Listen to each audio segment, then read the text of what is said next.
جب پرتگال کے مغربی ساحل پر لکڑیوں کے چند ٹکڑے اور غیر معمولی شکل کی 2 انسانی لاشیں بہہ کر خشکی پر آ گئیں تو مہم جو ملاح نے زمین کی شکل کے بارے میں زمانے سے ہٹ کر سوچنا شروع کیا۔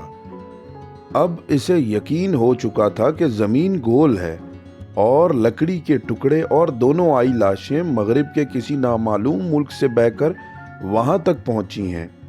وہ تجربے سے اپنے اس یقین کو سچ کر دکھانا چاہتا تھا، لیکن تجربے کے لیے کثیر رقم کی ضرورت تھی۔ اس رقم سے وہ مضبوط جہاز، کھانے پینے کی اشیاء کی وافر مقدار اور اپنے ساتھیوں کا تعاون حاصل کرتا۔ شاہ پرتگال نے مدد کا وعدہ کیا، لیکن ہیلے حوالوں پر ٹالتا رہا۔ بالآخر ملاح پرتگال سے اسپین چلا گیا۔ وہاں مسیحی فرما روا فرڈینینڈ اور اس کی ملکہ ایزابیلا موجود تھے، جنہوں نے حال ہی میں عربوں کو اندلس سے نکالا تھا۔ اسی وجہ سے انہوں نے خاصی شہرت حاصل کر لی تھی۔ ملاح نے سوچا شاید اسپین کے دربار میں اس کی داد رسی ہو جائے۔ فروری 1492 عیسوی کی ایک صبح ملاح شکستہ دلی سے خچر کی پشت پر سوار قلعہ الاحمر کی طرف جا رہا تھا۔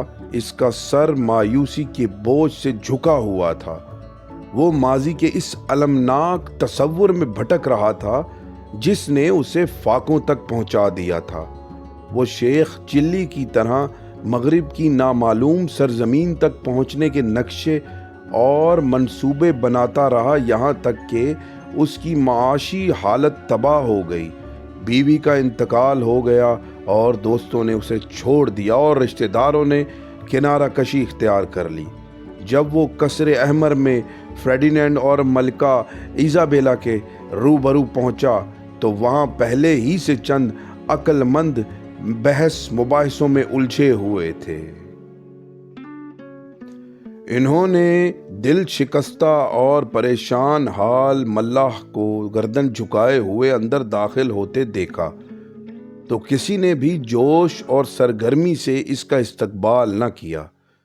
ماحول خاموشی میں ڈوب گیا، لیکن چند لمحوں بعد ایک عقل مند کی آواز سنائی دی۔ اس نے اپنے ساتھیوں سے کہا، اگر زمین گول ہے تو یہ قائم کس چیز پر ہے؟ ملاح نے سوال کیا، اگر سورج اور چاند گول ہیں تو کوئی وجہ نہیں کہ زمین بھی گول نہ ہو۔ رہا سوال کہ زمین گول ہے تو یہ قائم کس چیز پر ہے، اس سوال کے جواب میں پوچھتا ہوں کہ یہ چاند اور سورج کس چیز پر قائم ہیں؟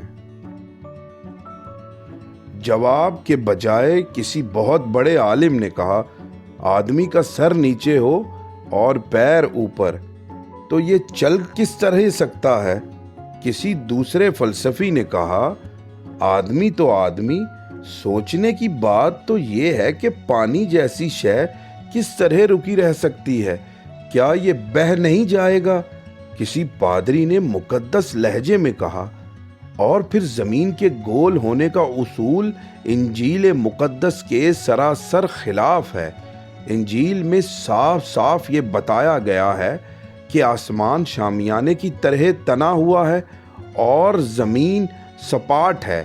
زمین کو گول کہنا کفر میں داخل ہے۔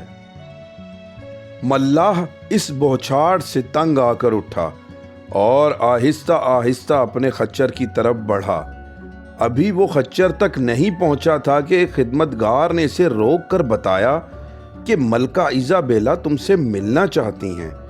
ملاح اس خدمتگار کے ساتھ ملکہ کے پاس چلا گیا۔ ملکہ ایزابیلا نے ملاح کو حوصلہ دیا اور کہا، تم اپنی دریافت جاری رکھو، میں تمام خرچ برداشت کروں گی۔ اس کے لیے اگر مجھے اپنے زیورات تک گروی رکھنے پڑے تو بھی میں گریز نہیں کروں گی۔ ملکہ نے اپنا وعدہ پورا کیا۔ مہم جو اور سر پھرا ملاح اپنے جہاز کو لے کر کسی نامعلوم دنیا کی تلاش میں روانہ ہو گیا۔ اور 13 اکتوبر 1492 عیسوی کو اس نے ایک نئی دنیا دریافت کر لی۔ جزائر غرب الہند کی سرزمین اس کی محنتوں کے صلے میں سامنے آ گئی، اور اس نے خشکی پر قدم رکھتے ہی جو پہلا کام کیا وہ یہ تھا ملکہ ایزابیلا اور فرڈینینڈ کے جھنڈے کی تنصیب۔ آج اس نئی دنیا کو لوگ امریکہ کہتے ہیں اور اس ملاح کو کولمبس، اور کولمبس کے ساتھ ہی ملکہ ایزابیلا بھی شہرت تمام حاصل کر چکی ہے، ایسی شہرت جو ملکوں کی تسخیر اور کشت خون سے کہیں زیادہ اعلیٰ و عرفہ ہے۔